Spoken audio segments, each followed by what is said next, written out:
Welcome to Inside the Islanders. I'm George Matthews. Guesting with me, the associate coach and assistant GM of the Charlottetown Islanders. And, of course, that is Guy Girouard. And as we look at doing this interview right now, Guy, it's a busy week coming up in the Quebec Major Junior Hockey League.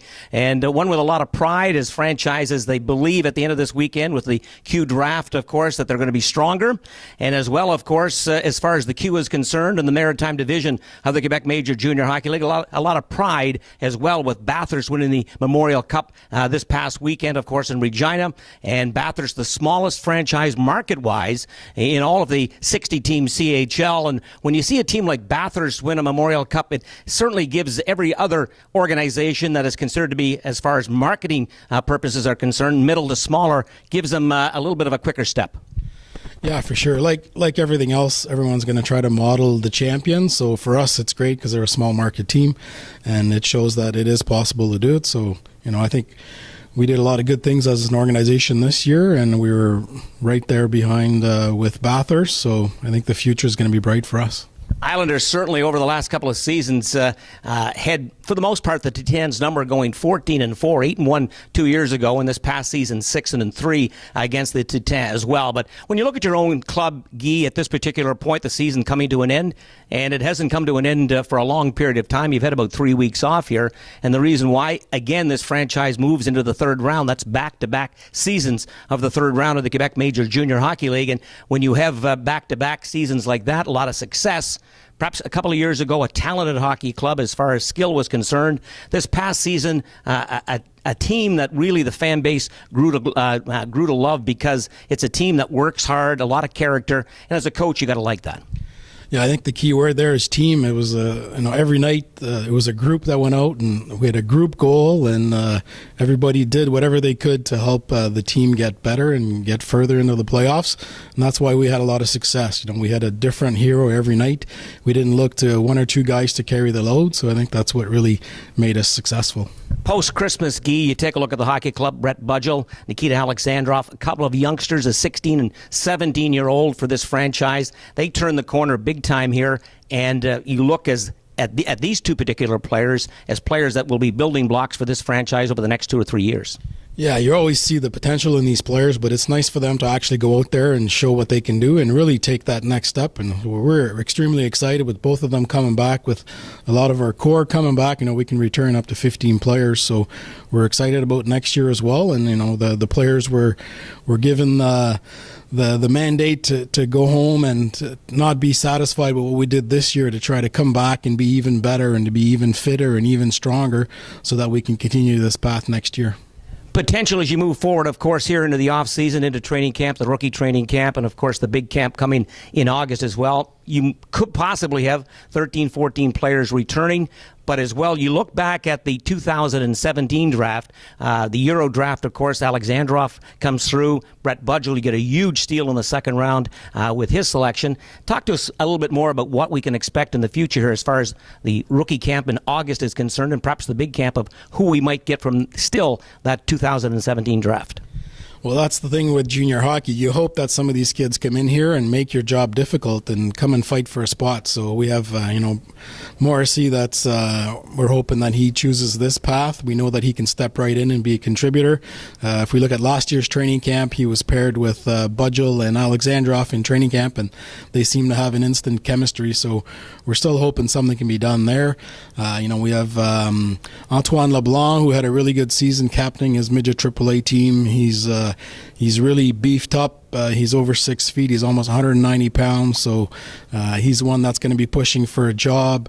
We have Kehoe, that's a defenseman as well. We have Beauregard, that's a 10th round pick. We have Zach Arsenault, who's a local kid. We're hoping he's going to take another step here. So we're really excited with the young guys coming in, and we're looking forward to choosing another crop of young players that will come in and make this organization even better. Guy Girouard, again for the Charlottetown Islanders, the associate coach and assistant GM, guesting with us here on Inside the Islanders, and that takes us to this weekend, the 2018 Quebec Major Junior Hockey League Draft. Overall, from what you talked to your scouts that the Islanders have employed here throughout this past season, what's the thought process of what we can expect possibly in this draft overall? Well, we know that there's a little bit of a gap, so that you get the first 5 picks that we think are going to be really, really franchise player, impact players in this league, and then there's a bit of a gap. So we're happy that we're picking 4th. We're excited that, if everything stays as is, we're going to be getting a really good player, whether it's a forward or a defenseman. And then after that, we're going to see. I mean, a lot of crazy things happen at the Quebec League draft. So if somebody comes to us and makes us an offer that we can't refuse, then we would entertain the idea of moving down. But right now, the plan is to use that pick. So, but there's a lot of good players available. Obviously, we're looking to add some defensemen somewhere in the first couple rounds here. So that'll be important for us. But other than that, we try to just pick the best player available, and then we'll see where the cards fall. You talk about defenses, of course, and obviously it's an area that every team would like to improve in every offseason. But when you look at that 4th position overall, what type of defenseman are we looking at that would be slotted in that particular position? Well, there's a Cormier kid from Moncton who, was probably he was the best defenseman in the New Brunswick PEI League, led his team actually to the TELUS Cup. Things didn't go so well for them there, but he's a franchise player. He's a player that will step into the league and be a threat offensively right away. He's a player that competes. He's a player that skates well. He's not very big. He's compared to Girouard, who's now in Colorado. So that's a pretty good comparison right there. And if that's the player that we get, then we're extremely excited. And there's another big right-handed kid from Quebec, Villeneuve, who's more of a stay-at-home, big kid that just does everything well. So he's another potential pick at that stage. Sort of the elephant in the room that happens on the weekend, of course, is something that you're aware of, and we have a dual citizen player, a Rochette kid from Switzerland, who again has the Swiss background as well. He's got Canadian rights as well, so he's not considered to be, as far as a Euro prospect is concerned, he doesn't have to be coming from the Euro draft. So all of a sudden, you put his name into the draft here as well. That makes that top 4 or 5 position even more valuable. Yeah, and he's a bit of an unknown commodity, so we're trying to spread our wings and use our contacts all over the place to try to get some information on him. We have some video that we've got to look at. So anyways, it's going to be very interesting. The family has stated that they wouldn't go everywhere. So right now we're trying to find out if Charlottetown is one of the destinations that they would go to. And if they are, then that's something that we'll have to sit down. And when we have our scouting meetings on Thursday and Friday to finalize our list, then we'll be discussing that for sure. He has dual citizenship, is that correct? Yeah, his father's actually a referee who went over and refereed in Switzerland, and they actually spent some time in Quebec, I think from 2007 to 2011. So he did play some minor hockey in Quebec. He spent most of his life, I guess, in Switzerland, but does have some ties to Quebec. You mentioned just a final question here as well for this upcoming draft, and then we'll let you go. But with that 4th pick, it's a pretty valuable pick in this upcoming draft with the type of talent that's available in that 4th slot. Not many duds over the last 4 or 5 years as far as the Q is concerned out of the top 4 or 5 picks. So it has an extreme amount of value to it.